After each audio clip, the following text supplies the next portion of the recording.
বিপন্ন বসুন্ধরা। অসাধুদের চক্রে আজ বসুন্ধরার অস্তিত্ব ম্যানগ্রোভ বিলীনের পথে।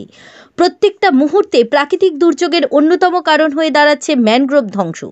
সরকারিভাবে নানান উদ্যোগে ম্যানগ্রোভ ধ্বংস রোধ করার পরিকল্পনা করেছেন, এমনকি ম্যানগ্রোভ বসানোরও পরিকল্পনা করছেন সরকার। তবু ম্যানগ্রোভ ধ্বংসের নিধান আজও অব্যাহত। পাথর প্রতিবার ম্যানগ্রোভ কেটে নদীর চর ভরিয়ে ব্যবসার উদ্যোগ দেখেও দেখছে না বন দপ্তর।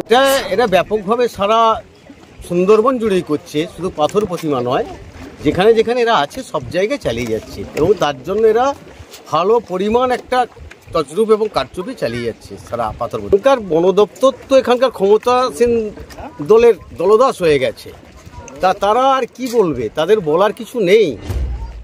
সুন্দরবনের প্রত্যন্ত এলাকা থেকে নদী বেষ্টিত দ্বীপ পাথর প্রতিমা ব্লক। বিভিন্ন সময় আমফান, ইয়াসের মতো প্রাকৃতিক বিপর্যয়ে নদী বাঁধ ভেঙে এলাকা প্লাবিত হয়েছে। এলাকার মানুষের দুঃখের অন্ত নেই।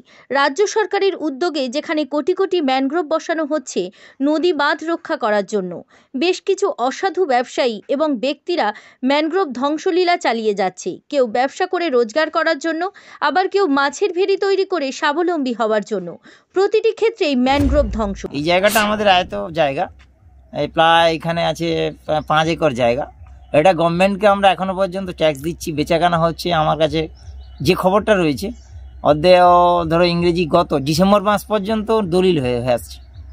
ফলে যেখানে গভর্নমেন্ট কোটি কোটি টাকা, লক্ষ লক্ষ টাকা ট্যাক্স নিচ্ছে, খাজনা দিচ্ছি, সেখানে গভর্নমেন্ট কেন করবে না? রাস্তার জন্য আমরা 30 লিঙ্ক জায়গা ছাড়তে হলো, শৌচাগারের জন্য ব্যক্তিগতভাবে 2 শতক জমি দিয়েছি, মন্দিরের জন্য 9 শতক আমরা জায়গা দিয়েছি। জানিয়ে সরব হয়েছেন বিরোধীরা। এ ব্যাপারে বিজেপির লোকসভার কো-কনভেনার নন্দ বারুইয়ের অভিযোগ। রাজনৈতিক দল দীর্ঘদিন চালিয়ে যাচ্ছে। 8 সাল থেকে এখানে পঞ্চায়েত সমিতি দখল করার পর এটা ব্যাপকভাবে হচ্ছে। এর আগেও বামফ্রন্টরা যে ছিল তারাও করেছে। এটা ব্যাপকভাবে সারা সুন্দরবন জুড়েই করছে, শুধু পাথর প্রতিমা নয়, যে পাথর প্রতিমার পুরনো ঐতিহ্য সবটাই নষ্ট করে দিচ্ছে। শাসক দলের শিক্ষা সংগঠনের দায়িত্বে থাকা শেখ সাইফুদ্দিন বলেন, স্নেহ রক্ষা করতে গেলে ম্যানগ্রোভ থেকে রাখতে হবে। এটা যদি কোথাও এরকম হয়ে থেকে থাকে তাহলে সেটা প্রশাসন নিশ্চয়ই দেখবে, তার নিশ্চয়ই ব্যবস্থা নেবে। ম্যানগ্রোভটা থাকার দরকার আছে।